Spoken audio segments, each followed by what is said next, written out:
We're having a really interesting conversation today with an entrepreneur who got the idea for building a company after she got second-degree burns from getting a bikini wax.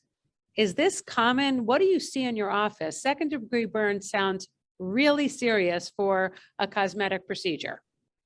Look, I am very accustomed to seeing certain spa mishaps, if you will, but a second-degree burn is serious business. And it's amazing that she turned this awful experience into a very positive outcome. But no, that is a pretty unusual outcome. You know, we often talk about the journey of entrepreneurship and the need to get medical input and solving a problem that folks like you believe will work, which is critically important to keep the doctor in the story. But on top of Suzanne Sinatra, who we're speaking to today, dealing with the challenges of a startup, she was diagnosed with cancer as she was building a company. And she said the most amazing thing, which is the treatment and the cancer gave her the opportunity and the time to build the company the way she wanted to. And that just blew me away as just such an amazing and uplifting perspective. I couldn't agree more. Look, you know, we have come across a lot of people, Rachel, in our Business of the V podcast. We've really learned how many entrepreneurs go about their business and what really fuels them. But this is a glass half full person like I've never met before. So I think everybody will find her story to be fascinating and really inspiring. Today's episode is sponsored by Kindra, a radical self-care company that makes estrogen-free essentials designed by women, for women, and thoughtfully designed to target and relieve the symptoms of the menopausal journey. Welcome to the Business of the V. Hello, friends and colleagues. I'm Dr. Alyssa Dweck. And I'm Rachel Braun-Sherrill.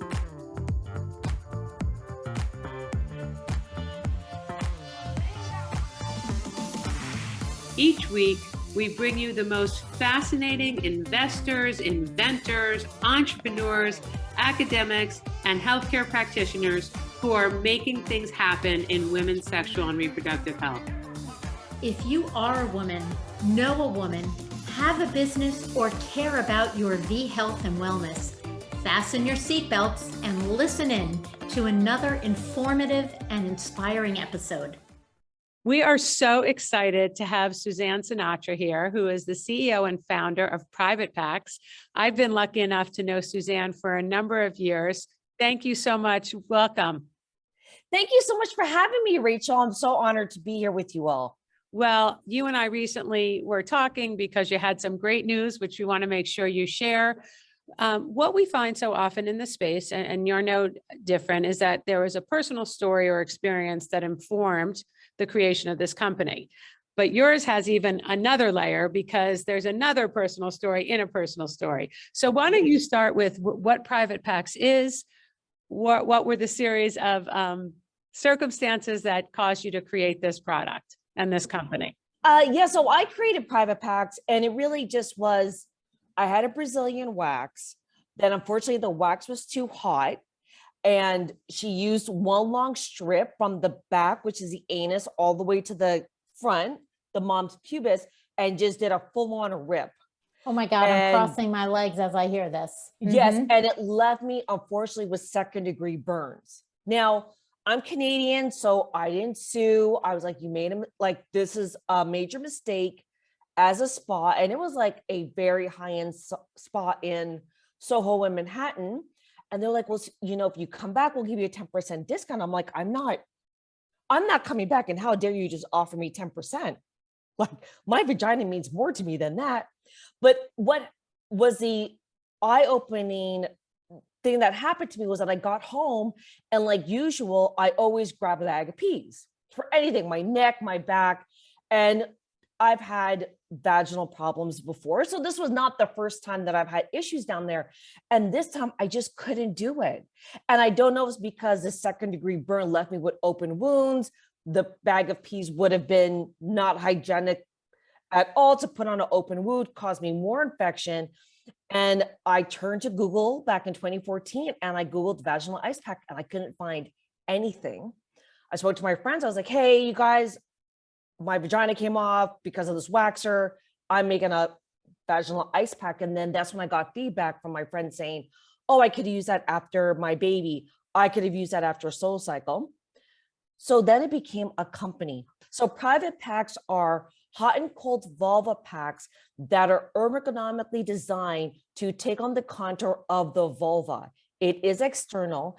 And what we do, we use the ancient method of hot and cold therapy to reduce swelling, inflammation, pain, itchiness, and achiness from, say, a yeast infection, bacteria vaginosis, childbirth, saddle numbness from horseback riding or bike seats, and of course, Brazilian waxes. I have to jump in here because I am no stranger to these mishaps, whether they occur in a spa for hair removal, whether they occur at home during hair removal. The bag of peas has traditionally been the male remedy after a vasectomy. And so we're all familiar with that. But of course, that's quite clumsy and surely not the ideal solution for women. I am so sorry that you underwent second-degree burns. That's quite serious, especially in such sensitive skin. So but I guess you really saw the glass half full when you created this product. I did, because I knew in my heart that I wasn't the only woman going through it, or vulva owner, because not everyone that has a vulva sees himself as a gender female. But it really was an eye-opening moment for me, and I decided to go headfirst into it. I decided to take my job as an event planner and make it, my side job, and I focus on this full time. And then I was going to launch the company in 2017. I was finishing up a job at Deutsche Bank where I was a marketer full time. And 2 weeks beforehand, I found a lump in my breast. And I had to be put on cancer treatment immediately because the cancer was growing fast. Again, I didn't know what was happening to my body. Like, I didn't know what was going to happen to second-degree burns, because not only were we just talking about menstruation at that time publicly, but to talk about genital pain was definitely not going to be happening. And the conversations weren't even being considered as something to talk about, not even just like openly, but within our own communities, like private Facebook groups. Moms would feel like they were going to be judged if they didn't know how to take care of their body after having a baby. Because you think you've owned it for so many years, you know how it works, and you really don't. You found yourself in this situation. You had these second-degree burns. You had this idea for the company. You discovered that you have cancer. Had you raised money? Had you done where were you in the development of the company? And what was your thinking about the company while you're dealing with this obviously incredibly serious health issue? So when I was working at Deutsche Bank, I used to get very tired because I used to go to Deutsche Bank from 9 to 5. I'd wake up 2 hours early to work on private packs beforehand, and then at night when I got home. And I took my tiredness as a sign of that I was doing the right thing as an entrepreneur, because I wore my tiredness as a badge of honor, not knowing I was suffering from a major symptom of cancer fatigue, not correlating the two, because I also only referred to Dr. Google during that time. I can completely relate to the thinking fatigue is just due to overwork. So I'm right. glad your body gave you some messages. But in a way, this was going to be a further solidification that there are other indications for your product. I wanted to ask about how you distinguish between when you want to use a cold pack or a hot pack. In other words, what made you go in the direction that you could use either one of these remedies? So when I was working at Deutsche Bank, I saved all my money, and 90% of the money that I had went to private packs and 10% of it went to my living expenses. And I had basically bootstrapped the company all the way until this year, because a lot of investors were not even giving me the time of day. They said I had to do a crowdfunding campaign, but because the cancer treatment, my doctors were saying, no, you can't launch a company while you do a cancer treatment. Like, you have to prioritize something.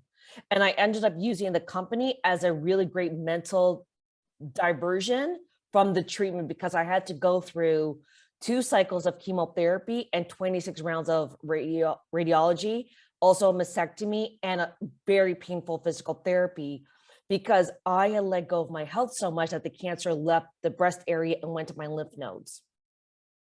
So how I actually learned that private packs were going to be a use case for the menopause is because my doctors told me that I was going to be going into menopause, but because they knew I was single, they did not tell me what was going to happen to my vagina. This is my assumption, but I'm pretty much guessing because I was single. They only decided to tell me about the night sweats and the hot flashes. I understand that your physician didn't say that directly. The but oncologist, we yeah. all know, and Alyssa sees this in our office as a practitioner, and we in this space, we hear these stories all the time. What was said or implied that you thought that what was going to happen to your vagina and potentially the vaginal dryness and the loss of libido? What made you think that the doctor didn't think that was important for you? At the time, I had a feeling that it was because I was single, but then when I confronted them about it, because I went to use the bathroom at Whole Foods on 14th Street in Union Square here in New York, and the toilet paper left me bloody. And I was like, why am I bleeding if I'm no longer having my period? And they're like, oh, that's the vaginal dryness. And I'm like, wait, what? I was like, how did we get to vaginal dryness?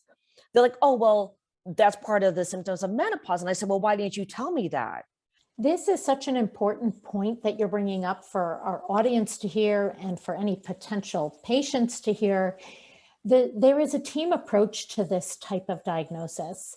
And while I wish for your sake you had been prepared for this terrible symptom that can be really overwhelming and distressing, it's a good thing that you hopefully get back to your gynecologist who absolutely will address this type of symptom for you. And often the oncologists and the surgeons and, you know, the specialists in genetics and whatnot are so interested in just curing a cancer that they I don't want to say they neglect or forget. They just are so focused on their purpose.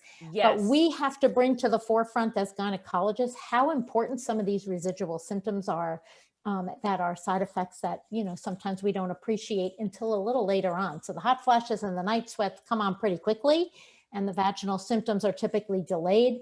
So that's something we should put on the radar. And I think that's also important, like when you are going through that type of treatment for cancer, or even if it's related to, you know, your heart or respiratory, I think it's important to triage your medical team.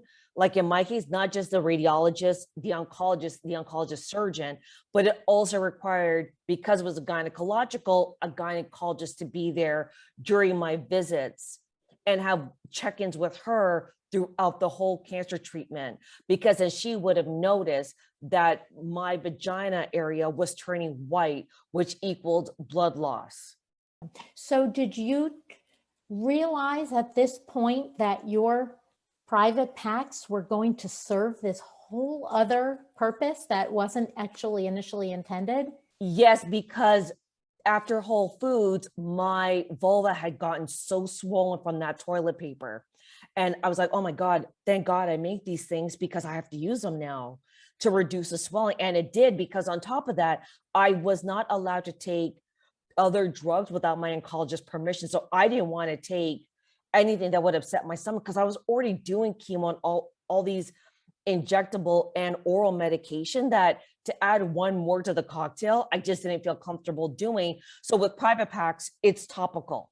Fill us in on the actual mechanism of the packs. Are they refrigerated or microwaved? How do they get their temperature? To answer your original question, why I made it hot and cold, which is something that many gynecologists ask me, is because cold can reduce the swelling, of course, and inflammation, but heat, if someone has a cyst or an abscess, it could actually soften the skin to lancet. And also, these are the packs that's hot and cold. Sorry, it's upside down. And if you make it hot in the microwave for 8 to 10 seconds, you could actually moisten the sleeve that we provide and make it moist therapy. At Business of the V, we focus on the most important issues facing women in their sexual and reproductive health. At the top of that list is menopause. So this episode of Business of the V is sponsored by Kindra, a modern health and wellness company that offers estrogen-free essentials to relieve the most disruptive signs of menopause, including vaginal dryness, hot flashes, disrupted sleep, and more. The line of essentials is focused on the peri to postmenopausal journey and includes a daily vaginal lotion, as well as a range of supplements for sleep enhancement, focus boosting, and daily wellness. To try these natural solutions to menopause, use promo code BOVPodcast at checkout for 20% off your first order or subscription. So here's today's hot flash. A recent study reported in JAMA Dermatology version surveyed a diverse group of women and found that more than 80% of them groom their pubic hair regularly. So for those of us or those listeners who are not on video, I'm describing what looks like a very sleek pad that looks like it would, conform to the shape of the vulva. What's actually inside of it, Suzanne? And is it, obviously it's microwave safe? It's microwave safe.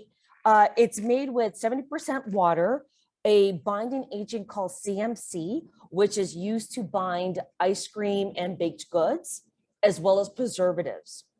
And we did it because in case it broke, because you were sitting on it, there would nothing chemical would happen to the skin.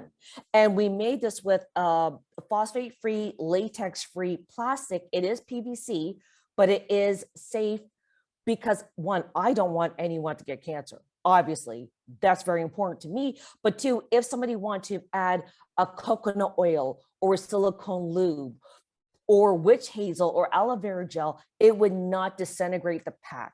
Because I never wanted someone to go back to the store to get more. Like, just buy your one pack and be done with it. So the warmth, just for edification, provides Yes. blood flow. We love this. We love this for menstrual cramps. We love this in my world for, vulvar pain for various reasons. In regard to the cooling, which, as you noted, brings down inflammation, really good for itching. So certainly after any hair removal would be ideal. How does that work, and how do we prevent freezing to the skin? Oh, so this is why we provide a sleeve that's very soft. And we made the sleeve white. So especially during COVID, it was important because a lot of doctors were taking telehealth appointments. And if you have questions about your discharge, you can at least take a photo of it and the background would not discolor the discharge. And the doctor can see clearly what the color of the discharge is. Interesting. And I can't say I'm any stranger to telehealth pictures of the vulva. So thank you for that. There's so many different areas to go. So you bootstrapped the company Yes. until this point. Yes. And the exciting news, share your exciting news that just was announced in the past couple of weeks, and tell us if you needed funding, outside funding, to get there. So how'd you make this big leap? So we are now nationwide in select CVSs. We're in 550 stores and CVS.com. And it's been such a wonderful partnership because CVS really wants to play their part in improving women's health. And what better partner than CVS? And how did you start those conversations and that relationship? You're a startup, lots of people are listening and ask us questions about, I'm so far away from that. How do I climb that mountain? What were some of the steps you took to build this partnership? So what I did an accelerator, which is kind of like a startup school that many young startups will do. And I built a relationship with one of the junior associates there a year ago. So when we launched our Indiegogo campaign, I had sent our original version of the private pack. And I had a call with their team 2 years later. And I get on the call with the accelerator, which is XRC Labs here in New York. And she said to me, this associate I sent the original private pack to 2 years ago, she goes, "Oh, Suzanne, I love private packs. Are you retail ready?" And I lied. And I said, "Yes, I am." That was February 2nd. She's like, "Great. I'm going to introduce you to CVS." I spoke to CVS on February 3rd. I had to put together a very quick presentation.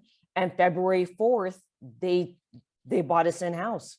They took us into their pilot program at 8 weeks, and I still had no VC money yet. I got into CVS by myself. Wow. I'm curious. I saw your Indiegogo campaign. I saw the somewhat controversial and extraordinarily humorous cartoon video. How was that received by, people who were going to donate, and how did you come up with that idea? I came up with the idea of Adam and Eve, like the true story behind what happened in the Garden of Eden. Because I'm like, not everything is perfect. And I'm sure Eve even got a UTI. And now we put together the idea of, okay, because you can't present certain things on videos, especially with YouTube. You have to be careful with language and images. And I'm like, okay, I think there's a safe bet here with using Adam and Eve. And I'm Catholic, so I did have a little bit of a conflict within myself and my own religion, but I did test it with millennials and Gen Xers, Gen Zers, and it resonated with them. And that's when I decided to make it live, because I made private packs for other people, not for myself. And so talk a little bit about how the campaign went. Obviously, we know, controversy sometimes is great. It sounds like in this case, Yes. for you from a fundraising perspective, it was great. And have you had to take on additional financing? Has it gotten easier now that you did Indiegogo and you're in CVS? Okay, so for Indiegogo, we doubled our goals. So the goal was 10,000. We walked away with $22,000, a little bit over. And fundraising has been harder because a lot of people on the VC and angel investors have not expected that a person that's an immigrant to this country with no network would be able to get into CVS 6 weeks after launching their e-commerce site. So now raising money is so much harder because they're like, well, what is your metrics at CVS? Like, what are you doing? How did you do it? And I'm like, well, I'm not going to tell you how I did it because I don't want you to tell your portfolio companies how to do it, because they suss out information to help their companies. Well, I'm not going to help you. How did it work though, in terms of gearing up for manufacturing? And when people ask you, are you retail ready? There's a big implication for inventory and manufacturing. Yes, and the implication for us was, because we did so well on our Indiegogo campaign, that paid for the inventory for CVS, because we went live during the pandemic. So I had all the inventory here in New York City to fulfill CVS. But now I don't have inventory for my direct to consumer site. So I direct people to CVS's website, and that has resulted in sales that has just blown out our forecast out the water per CVS. So we've overperformed, which again, having at the time, no VC funding, that is just shocking to everybody, because we also didn't do any marketing for the amount of units we've sold. So now I do have capital from Debut Capital and Skewed Capital, which is less than what I've invested in, but they really do believe in the vision of sexual pain management, which is why, Dr. Dweck, I love Bonafide Health, because your product Revere speaks to me and my vaginal dryness and my menopause journey, because the way you all speak about it, just like the way we speak about pain, it's not just for women in their 60s. Oh, 100%. And I appreciate that. Look, I think there's always a 1, 2, and 3 punch approach to vaginal and vulvar pain for whatever the reason. I could absolutely see this product being used in addition to a vaginal moisturizer such as Reverie, which is something that you've brought to light with your own story. Yes. But I'm just thinking of the multiple kind of almost out there stories that I hear in my day-to-day practice. Poison ivy from camping in the vulva, a tick bite that they got in the vulva, or something along, a herpetic lesion, which is super painful. Even a UTI, I could see having some soothing.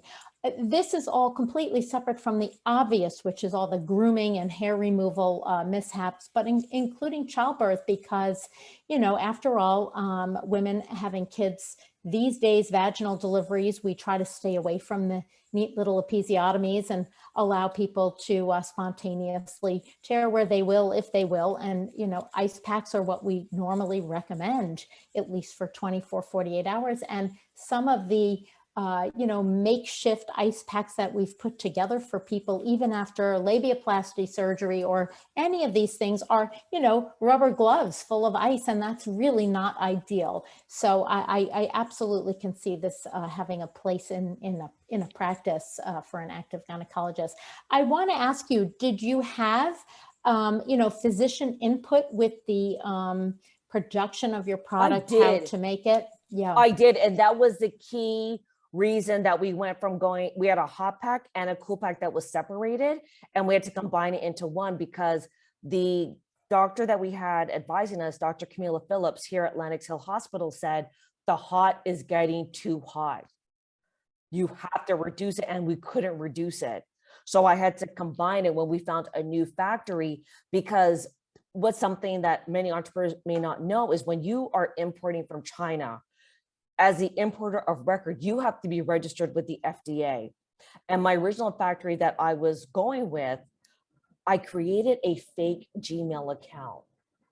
And I asked them, I'm like, are you registered with the FDA? Because I couldn't find their paperwork anywhere on the FDA website, because the FDA makes it they're very transparent with who's registered and who's not.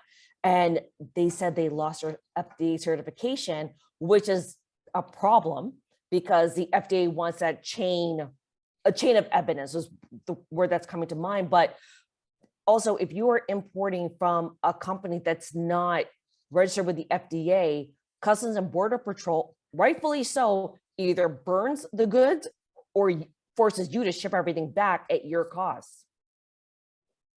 Which is why I went to find another factory. And this factory has been amazing. They're used by Target and Walmart. They have all the records in check. And that's really important for entrepreneurs to listen to this, because it is your responsibility as a chief executive officer to do your due diligence, to protect the customers and to protect your investors.